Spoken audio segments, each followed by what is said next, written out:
ఇక ఫ్రెండ్ దీన్ని సన్నపాయలు అని అంటారు దీన్ని.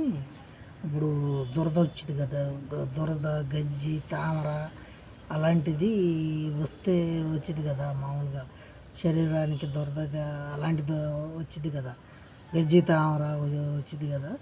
ఇది బాగా దంచి ఈ కాడను ఆకులు బాగా దంచి ఈ కొంచెం పసుపు కూడా వేసి, దీన్ని దంచిన తర్వాత పసుపు కూడా వేసి ఇది రసం వచ్చింది. అప్పుడు ఏం చేయాలి అంటే ఎక్కడ దురద ఉంటే అక్కడ ఇది అనేది రాయాలి ఫ్రెండ్. రాస్తే కనుక ఆ దురద అనేది తగ్గిపోయిద్ది. ఇక మళ్ళీ రావడానికి అవకాశం అనేది ఉండదు. ఇది ఈ ఈ కాడ ఈ ఆకు అనేది చాలా పనిచేసిద్ది. అప్పట్లో దురదకి, గెజ్జికి, తామరకి మందులంటూ ఏమీ లేదు, దీన్నే వాడేవాళ్ళు అనమాట ఫ్రెండ్. ఇది వాడితే కనుక కంపల్సరిగా తగ్గిపోద్ది. నచ్చితే కనుక మీకు ఒక లైఫ్ అయితే కొట్టండి ఫ్రెండ్.